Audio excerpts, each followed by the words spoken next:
예수님은 오늘 우리를 통해서 하나님 나라를 역사 속에서 지금 이루어 가기를 원하시죠. 그래서 오늘 우리가 읽었던 1절부터 11절까지 내용 속에 하나님 나라의 시작과 그 과정과 결말의 그림들을 보여주고 있어요. 오늘 1장 1절을 보면 이렇게 말합니다. 데오빌로요, 내가 먼저 쓴 글에는 무릇 예수의 행하시며 가르치시기를 시작하신부터 데오빌로, 이 편지 사도행전을 받아보는 수신자가 있다라는 거예요. 그 사람이 누군가 하면 데오빌로입니다. 데오빌로는 이방인 총독이라고 그렇게 우리 신학자들은 추측을 하는데, 이방인 총독에게 이 사도행전의 저자가 누가거든요. 누가가 편지를 보내고 있는, 그런데 이 사도행전 전에 먼저 보낸 편지가 있다라는 거예요. 그 먼저 보낸 편지에는 예수님이 행하시고 가르치기 시작하신부터 택하신 사도들에게 성령으로 명하시고 성천하신 날까지 일들을 기록해놔, 예수님의 행적에 대해서 기록해놓은 먼저 보낸 편지가 있다는 거예요. 그 편지가 뭘까요? 누가복음입니다. 누가복음하고 사도행전은요, 수신자가 있어요. 받아보는 사람이 있어요. 데오빌로라는 사람이 그 편지를 받아보는 거예요. 그래서 누가복음의 핵심적인 내용이 무엇이죠? 메시아이신, 구약에서 예언하신 메시아 그리스도께서 이 땅에 인간의 몸을 입고 오셔서 하나님 나라가 시작되어졌다라는 거예요. 예수님이 이 땅에 오셔서 첫 번째 선포하신 말씀이 무엇일까요? 때가 찼고 하나님 나라가 가까워왔으니 너희는 회개하고 복음을 믿어라, 하나님 나라의 선포였거든요. 예수님을 통해서 하나님 나라가 시작되어졌다라는 거예요. 그 하나님 나라는 그러면 어떻게 전개되어져 갈까요? 오늘 1장 8절 말씀이죠. 오직 성령이 너희에게 임하시면 너희가 권능을 받고 예루살렘과 온 유대와 사마리아와 땅끝까지 이르러 내 증인이 되리라. 하나님 나라는 예수 그리스도를 믿음으로 하나님의 백성된 우리가 그렇게 세워진, 성령 안에 세워진 교회라는 교회 공동체를 통해서 예루살렘과 온 유대와 사마리아와 땅끝까지 이르러 증인되는 믿음의 사람들을 통해서 하나님 나라가 확장되어지고 이루어져 가고 있다는 것을 이야기하고 있죠. 그리고 그 하나님 나라는 언제 완성되어질까요? 오늘 보면 11절을 볼까요? 이르되 갈릴리 사람들아, 어찌하여 서서 하늘을 쳐다보느냐? 너희 가운데 하늘로 올라가신 이 예수는 하늘로 가심을 본 그대로 오시리라. 주님 다시 오시는 그때에 하나님 나라의 완전한 도래를 성경은 이야기해 주고 있습니다. 하나님 나라의 그림이 우리가 오늘 읽었던 짧은 1절부터 11절까지의 내용 속에 그려져 있는 것이죠. 이것이 하나님 나라입니다. 하나님 나라는 사실 성경 전체에서 창세기부터 요한계시록까지 이야기하고 있는 중요한 주제 중에 한 가지입니다. 구약 성경은 어떤 성경이죠? 구약 성경의 핵심적인 내용이 무엇일까요? 오실 메시아, 오실 그리스도에 대한 예언의 말씀이거든요. 그래서 구약의 예언자들은 끊임없이 무엇을 얘기하는가 하면 메시아가 오실 그날이 있다, 주의 날, 여호와의 날이 있다. 그날이 죄악 속에 살아가는 자들에게 심판의 날이고 하나님 은혜 가운데 구원받고 하나님 나라가 이루어지는 그날이 있다. 그날 이야기하고 있거든요. 그날이 언제일까요? 신약의 마태복음, 마가복음, 누가복음, 요한복음, 복음서는 그날이 왔다라는 거예요. 때가 찼고 구약의 때가 차서 예언자들이 이야기하는 그 때가 되어져서 예수님이 오심으로 이제 하나님 나라가 시작되어졌다라는 거예요. 그럼 사도행전은 무슨 내용일까요? 복음서는 예수님을 통해서 시작되어진 하나님 나라에 대한 이야기를 하고 있다면, 사도행전은 그 하나님 나라가 예루살렘과 온 유대와 사마리아와 땅끝까지 어떻게 세상 속에 전개되어지고 확장되어져 가는지를 이야기하고 있는 것이죠. 서신서는 어떤 내용일까요? 서신서는 예수 그리스도를 믿음으로 하나님의 백성된 우리가 이 세상 속에서 어떻게 살아가야 되는지, 하나님 나라의 백성들이 어떻게 세상 속에 믿음의 사람들로 살아가야 되는지를 이야기하는 것이 서신서예요. 마지막으로 요한계시록은 무엇일까요? 그렇게 믿음을 지키고 선한 싸움을 싸우고 핍박이 있고 고난을 이기며 믿음을 지킨 하나님의 백성들을 위해서 새하늘과 새 땅이 온다는 거예요. 하나님의 완전한 통치와 완전한 다스림이 있는 하나님 나라가 역사 속에 완전히 도래하게 되어진다는 거예요. 그래서 하나님 나라가 완성되어진다는 것을 이야기합니다. 창세기부터 사실 요한계시록까지요, 쭉 성경은요 하나님 나라 이야기하고 있어요. 그 하나님 나라를 도래하게 하시고 시작하신 분이 예수 그리스도이시고, 그 하나님 나라를 그리스도 안에서 완성되어지고 주님 다시 오시는 그날에 완성되어진다라는 것을 이야기해주고 있죠. 여러분, 예수님으로 인해 시작되어진 하나님 나라는 사도행전에 보면 120문도가 뜨겁게 마가의 다락방에 기도할 때 성령님이 임하십니다. 성령 충만했던 그들을 통해서 교회를 세우시고 예루살렘에 수많은 사람들이 회심하고 변화되어집니다. 3,000명이 변하고 5,000명이 변하고 그들이 이제는 예루살렘을 넘어서 사마리아에 가서 복음을 전하기 시작하고 국경을 넘어서 수리아 안디옥교를 거점으로 시작해서 온 세계 열방에 복음을 전하기 시작합니다. 바울과 바울의 일행들은 복음을 전하면서 지금의 튀르키예죠, 이 갈라디아 지역에 가서 복음을 전하고 소아시아에 있던 에베소를 중심으로 복음을 전하고 그 복음이 유럽으로 넘어가서 마게도냐에서 복음을 전하고 아가야에서 복음을 전하고 그 복음이 마지막엔 사도행전 28장에 로마까지 들어갑니다. 로마에 들어가서 사도 바울이 셋집에 감금되어서 머물면서 그곳에 찾아오는 사람들에게 복음을 전하고 하나님 나라를 전하죠. 그래서 사도행전 마지막 28장 30절 31절에는 이렇게 기록을 합니다. 바울이 온 이태를 자기 셋집에 머물면서 자기에게 오는 사람을 다 영접하고 하나님 나라를 전파하며 주 예수 그리스도에 관한 모든 것을 담대하게 거침없이 가르치더라. 바울이 셋집에 머물면서 뭐 했다고요? 하나님 나라를 가르쳤다라는 거예요. 바울을 찾아오는 로마인들, 바울을 찾아오는 이방인들, 그들에게 예수님에 대해서 복음을 전하고 하나님 나라에 대해서 가르쳤더라. 그래서 사도행전은요, 사실 처음 1장 3절의 시작이 뭐죠? 예수님이 승천하시기 전에 40일 동안 제자들과 함께 머물면서 하나님 나라를 가르치신 이야기부터 사도행전이 시작되어집니다. 사도행전 마지막 28장의 끝은 뭘까요? 사도 바울이 당시 세계의 중심지였던 로마에 들어가서 그곳에서 복음을 전하고 하나님 나라를 가르침으로 사도행전이 끝납니다. 시작과 끝이 뭐죠? 하나님 나라 이야기예요. 이런 것을요, 신학적으로 두미쌍괄식이라고 합니다. 인클루지오라고 하거든요. 시작과 끝을 의도적으로 사도행전을 기록했던 누가는요, 하나님 나라로 시작해서 하나님 나라로 의도적으로 그렇게 맞춰놨고 있어요. 무슨 말일까요? 사도행전의 주제가 하나님 나라라는 거예요. 예수 그리스도를 통해서, 예수님 십자가의 죽으심을 통해서 그분을 받아들인 하나님의 백성들이 온 세상 가운데 하나님 나라를 이루어가는 그 역사의 기록을 기록한 것이 바로 사도행전이라는 것이죠. 여러분, 성경의 주제는 하나님 나라입니다. 저와 여러분의 인생의 주제는 무엇인가요? 여러분의 주제는 무엇인가요? 세상 나라인가요? 아니면 하나님 나라인가요? 수많은 사람들이 예수를 믿으면서 자기의 인생의 주제를 하나님 나라로 두고 살아가는 것이 아니라 세상 나라에 두고 살아갑니다. 주님이 뭐라 그러셨죠? 너희는 먼저 그의 나라와 그의 의를 구하라. 그러면 모든 것을 너희에게 더하시리라. 우리 그리스도인의 삶에 분명한 주제가 있는데 우리가 먼저 찾아야 될 것이 있는데 그것이 무엇인가 하면 세상 나라가 아니라 하나님 나라라는 거예요.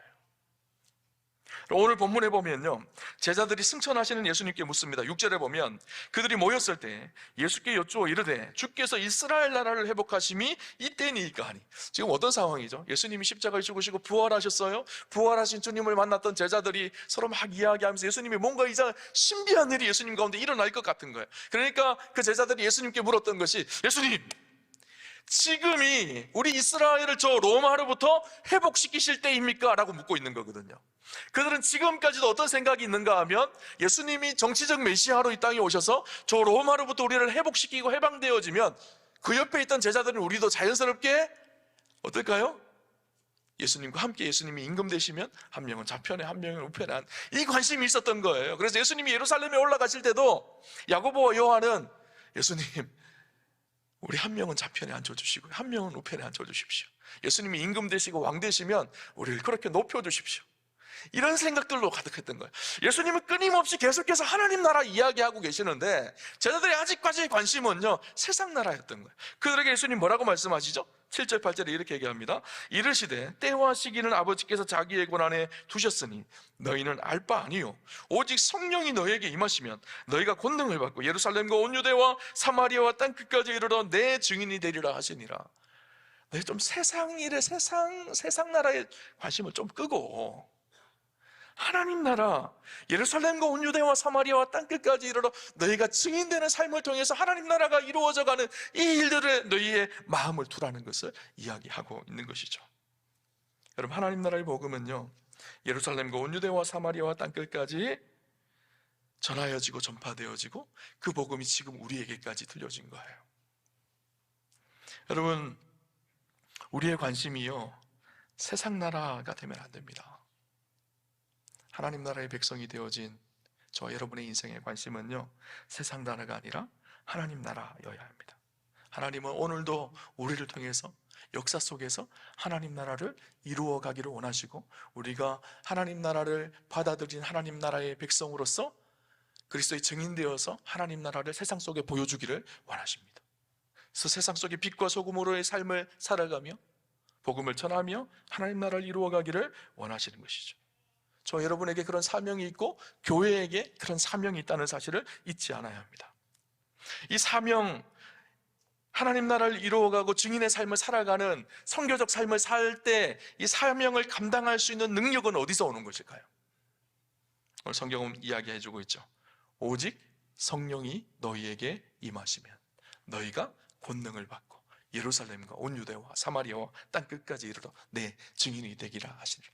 복음을 증거하고 하나님 나라를 이루어가는 이 사명이 쉽지 않습니다. 넉넉하지 않습니다. 우리의 힘을 의지해서는 할 수 없습니다. 그래서 주님이 뭐라 그러시죠? 이 일들을 이루어갈 수 있도록, 우리가 이 일들을 성취하고 완성해 갈 수 있도록 우리에게 힘을 주시는데, 그 힘을 주시는 분이 성령님이시라는 거예요. 그래서 성령님은요, 하나님의 영이시죠. 그 하나님의 영이신 성령님은 선교의 영이시기도 합니다. 그 성령님은 교회의 영이시기도 합니다. 그 성령님은 하나님 나라의 영이시기도 하십니다. 하나님은 성령의 능력으로 세상을 변화시켜가며 역사 속에 하나님 나라를 이루어가기를 원하시죠. 그 일들을 교회를 통해서 이루어가기를 원하시는 거예요. 근데 그 일을 이루어가시는 분이 성령님이시라는 거예요. 성령은 우리가 주의 일을 하고 하나님 나라의 사명을 감당하게 하시는 동력입니다. 여러분, 이렇게 한번 생각을 해봅시다. 호수에 큰 돛담배 하나가 떠 있습니다. 너무 정교하고 크고 아름답게 잘 만들어졌어요. 그런데 이 돛담배가 움직이지를 않는 거예요. 어떻게 해야지 움직일 수 있을까요? 돛을 펴서 바람을 타야지 이 돛담배가 앞으로 전진할 수가 있는 것이죠. 교회도 마찬가지입니다. 교회라는 공동체가 아름답게 잘 세워졌다고 하더라도 이것을 이끌고 나갈 수 있는 힘이 있어야 됩니다. 그 동력이 무엇인가 하면 성령님이시라는 거예요. 성령님께서 바람을 부셔야지 이 배가 앞으로 전진할 수가 있는 거예요. 큰 배가 있는데 사람이 저어서 간다고 생각을 해보십시오. 잠깐은 저어갈 수 있을지 모르겠어요.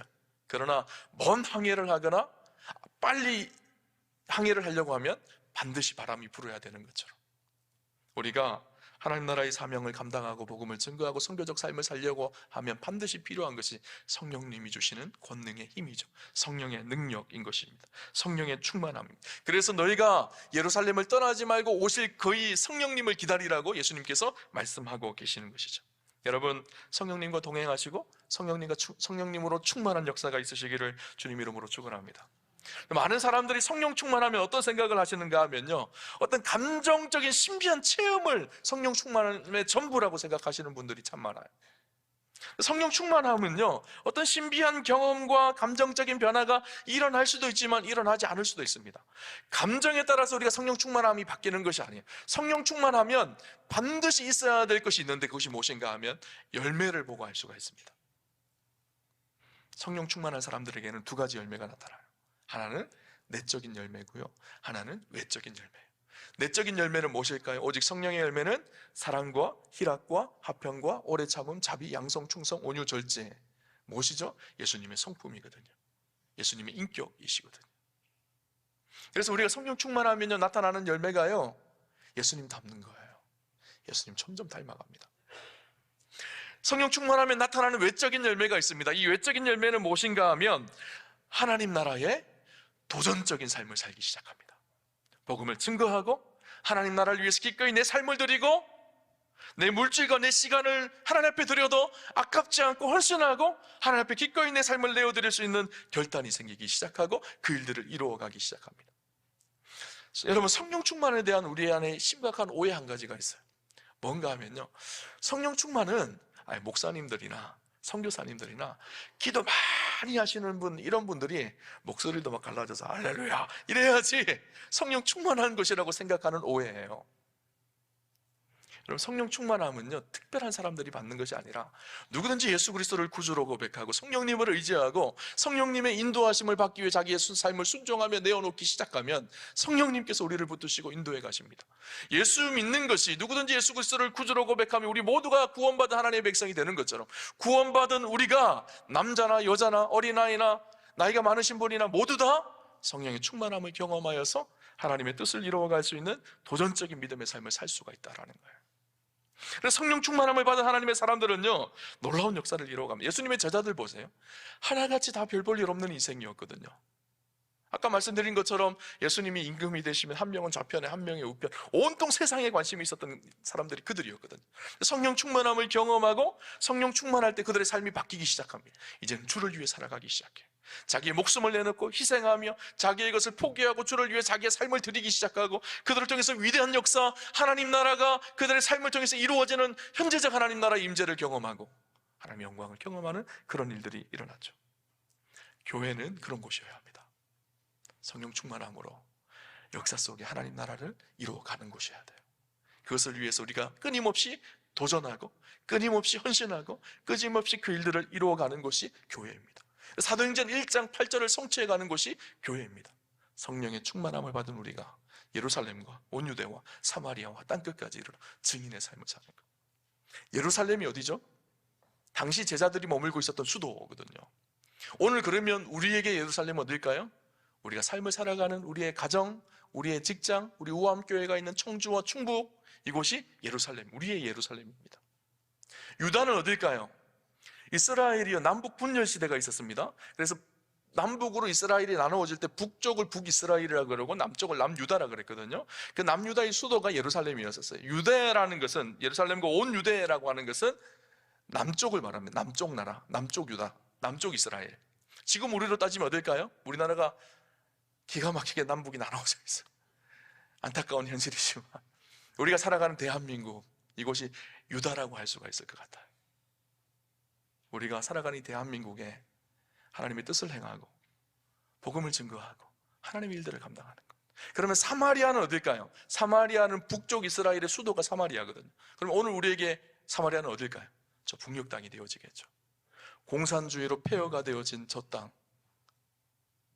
과거에 평양 대부흥이 있었지만 지금은 인간 우상화로 멸망해가고 있는 저 북녘 땅. 그곳을 바라보며 우리가 긍휼을 가지고 그곳에도 복음을 전하고 하나님 나라를 선포해야 합니다. 더 나아가서 땅끝, 우리의 땅끝은 어딜까요?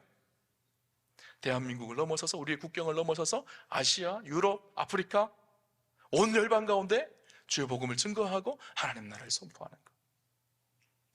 근데 놀랍게요, 예루살렘과 온 유대와 사마리아와 땅끝까지, 예루살렘과 온 유대와 이 접속사가요, 우리 몇 번 들으셨을 거예요. 설교 시간에 카이라는 접속사로 헬라어로 되어 있습니다. 카이라는 것은요, 예루살렘 선교가 끝나면 유대 선교가 시작되어지고, 유대 선교가 끝나면 사마리아 선교가 시작되어지고, 사마리아 선교가 끝나면 땅끝 선교가 시작되어지는 것이 아니라 동시다발적인 것을 말합니다. 예루살렘 사역도 우리가 하지만 유대 사역도 하고, 유대 사역뿐만 아니라 사마리아 사역도 하고 땅끝 사역도 하는. 그래서 교회는요, 온 세상 열방 가운데, 지금 우리가 살아가고 있는 우리의 삶의 현장 가운데, 저 북녘 땅뿐만 아니라 땅끝까지 복음을 전하며 하나님 나라를 이루어가는 선교적 사명을 성취해가는 것이 교회라는 사실을 기억하셔야 합니다. 이 사역을 이루어갈 때 참 중요한 것이 있습니다.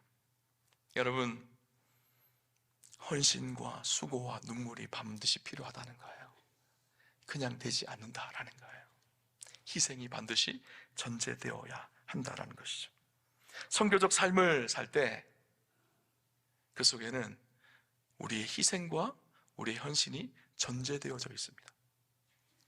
여러분, 사람들이 흔히 오해하는 것 한 가지가 무엇인가 하면요, 내 인생이 편안하고 안락한 삶을 살면 인생이 행복하다고 생각을 합니다. 그런데 여러분, 그것은 잠깐 주는 유익과 기쁨은 있을지 모르겠지만 인생의 진짜 기쁨은 언제 오는지 아세요? 우리 인생이 의미 있는 일을 행할 때입니다. 가치 있는 일을 할 때 우리 인생에 참된 행복이 있어요. 교회가 교회로서의 가치 있는 일을 행할 때, 복음을 증거하고 하나님 나라를 이루어갈 때, 그 일들을 위해 수고하고 눈물을 흘릴 때, 그때 참된 행복이 있는 거예요. 여러분, 사람들은요, 사람들하고 주로 만나서 이야기하는 내용들이 어떤 내용들을 나누는가 하면요, 자기 인생 속에서 고생했던 이야기, 힘들었던 얘기, 아팠고 고통스러웠던 이야기, 이런 얘기들을 주로 나눕니다. 남자들이 만나면 자주 하는 이야기가 있죠. 무슨 얘기일까요? 군대 얘기 자주 합니다. 내가 군대에서 정말 힘들었어. 아유, 준대 정말 고생했어. 야, 이 최전방이 진짜 부대지. 이 지방에 있는 애는 이 부대도 아니야. 막 이렇게 자기 고생했던 이야기를 막 합니다. 그냥 이야기하지 않죠. 과장해서 이야기합니다. 포장해서 자기는 진짜 이렇게 죽을 것만큼 고생했다고 그렇게 이야기하죠. 그런데 특전대나 아니면 해병대 나온 사람 앞에 서면 할 말이 없어집니다. 더 고생했거든요. 그죠? 군대를 힘들게 보낸 사람들은요, 만나면 할 얘기가 있어요. 근데 제가 문득 그런 생각이 들었어요. 우리가 하나님 나라를 위해서 희생하고 헌신하고 우리의 삶을 내어놓으면, 그것 때문에 고난이 있고 어려움이 있었다면 하나님 앞에 섰을 때 우리의 인생도요, 할 얘기가 있는 인생이 되어져요. 하나님 앞에 섰을 때 그냥 잘 먹고 잘 살았습니다, 이렇게 하면 할 얘기가 없는 거예요. 그럼 하나님 앞에 섰을 때 내가 주를 위해서, 하나님 나라를 위해서, 복음을 위해서 내가 희생하고 헌신한 이야기들이 있으면, 하나님, 내가 그때 정말 힘들었는데 주님의 몸된 교회를 위해서, 하나님 나라를 위해서 이렇게 수고하고 헌신한 것 하나님 기억하시죠? 근데 우리가 이 말을 하기 전에 하나님께서 먼저 우리에게 그 말을 하실 거예요. 야, 너 정말 수고했다. 그때 힘들었는데 정말 고생했다. 내가 다 알지. 그렇게 말씀하실 거예요. 저는 우리 오함교회 성도님들은요, 할 얘기가 있는 성도들 되셨으면 좋겠어요. 하나님 앞에 섰을 때 할 말이 있는 그런 성도님들 다 되시기를 주님 이름으로 축원합니다. 작년에 저희가 캄보디아로 단기 선교 여행을 다녀왔었어요. 우리 권사님들, 또 연세가 드신 분들도 많이 계셨고, 또 청년들도 몇 명 있었고, 젊은 사람들도 있었는데, 제가 봤을 때 우리 권사님들, 나이 드신 분들 참 힘드셨을 것 같아요. 캄보디아가 덥잖아요. 근데 체질에도 맞지 않는 아이들과 같이 성경학교하고 같이 놀아주고 같이 뛰어다니고 땀을 막, 온몸에 땀을 다 적시시고, 제가 기억에 남는 거, 우리 권사님들이 그 부채춤을 연습하셨거든요. 근데 부채춤을 연습하면서 저한테 몇 번 그러셨어요. 목사님, 부채춤 안 하면 안 됩니까? 부채춤 안 했으면 좋겠어요. 그 이유를 물어봤더니만 무릎이 아파서 굽혀지지가 않는다라는 거예요. 그래서 부채춤을요 좀 편집을 했어요. 무릎 굽히는 것을 다 빼버렸어요. 무릎 안 굽히고 부채춤을 하시겠어요. 힘드셨을 거예요. 그리고 또 어떤 권사님들은 부엌에 들어가서 불을 떼면서, 지금처럼 우리처럼 이렇게 현대식이 아니에요. 재래식 부엌이거든요. 불 떼고 막 덥거든요. 그곳에서 땀을 온통 다 흘리면서 아이들 위해서 음식 만들어주고 섬기셨어요. 놀랍게요, 제가 이분들 참 고생하셨다 생각이 드는데 얼굴빛이 너무 밝으신 거예요. 기쁨이 있는 거예요. 그리고 갔다 오면요, 할 얘기가 있습니다. 야, 단기 선교 내가 이렇게 고생했는데 너무 기뻤어, 감사가 돼. 여러분, 수많은 사람들이요 해외를 나갑니다. 해외여행 가죠. 여러분, 해외여행 가지 않고 단기 선교 가는 것이 시간 낭비일까요? 아니요. 우리가 하나님 나라를 위해서 우리 인생의 시간의 가치, 물질의 가치를 드린 거예요. 그죠? 하나님께서 기뻐 받으실 거예요. 그리고 때가 되어지면 그것 때문에 야, 잘했다, 수고했다, 애썼다, 그렇게 하나님께서 말씀하실 거예요. 여러분, 우리의 인생이요 하나님 나라를 겨냥하셔야 돼요. 세상에 무엇을 먹을까, 무엇을 입을까를 겨냥하는 것이 아니라 먼저 그의 나라와 그의 의를 겨냥하셔야 합니다. 그 나라를 위해서 수고하며 애쓰며 성령 충만함으로 그 일들을 감당하며 살아가야 합니다. 그럼 저와 여러분이 그랬으면 좋겠어요. 우리가 살아가는 예루살렘, 청주와 충북, 우리가 살아가는 삶의 터전, 우리의 직장과 가정, 그곳에서 그리스도인다운 빛과 소금의 삶을 살아내십시오. 복음을 증거하십시오. 여러분, 우리의 땅끝이 있습니다. 선교제를 위해서 눈물로 기도하셨으면 좋겠어요. 여러분, 주보에 매주마다 두 분의 선교사님들의 기도 제목들이 나가요. 여러분 아시는지 모르겠어요. 한 번이라도 읽어보신 적이 있으신지 모르겠어요. 왜 나갈까요? 그냥 교회의 주보에 장수 채우려고 나갈까요? 아니에요. 한 주 동안 기도하시라고 나가는 거예요. 우리가 가지는 못하지만 열방에 계신 선교사님들의 사역을 기도로 후원하고 돕기 위해서예요. 물질로 선교를 위해서 헌금하셨으면 좋겠고요. 또 기회가 되어지면요, 교회에서 단기 선교 갈 때 그냥 주저하지 마시고 기도하는 마음으로 함께 참여하세요. 최소한 2번 해외여행 갈 때 한 번은 단기 선교 가야 될 거 아니에요, 그죠? 해외여행만 가지 마시고 주를 위해서 우리의 삶을 좀 결단하고 우리의 시간을 좀 드렸으면 좋겠어요. 하나님 앞에 섰을 때 우리가 좀 할 얘기가 있어야 될 거 아니에요. 그렇죠? 늘 세상에서 좋은 것 먹고 좋은 집에 잘 살다 왔다 그러면 할 얘기가 없는 거예요. 그렇죠? 여러분, 저 여러분의 인생이요 선교적 인생이 되는 축복이 있으시기를 주님 이름으로 축원합니다. 우리 우암교회가 선교적 교회가 되는 축복이 있기를 바랍니다. 교회의 위기의 시대에 교회가 붙잡고 놓지 않아야 될 사명은요, 복음을 전하는 선교적 사명입니다. 하나님 나라를 이 땅 가운데 이루어가는 이 일이죠.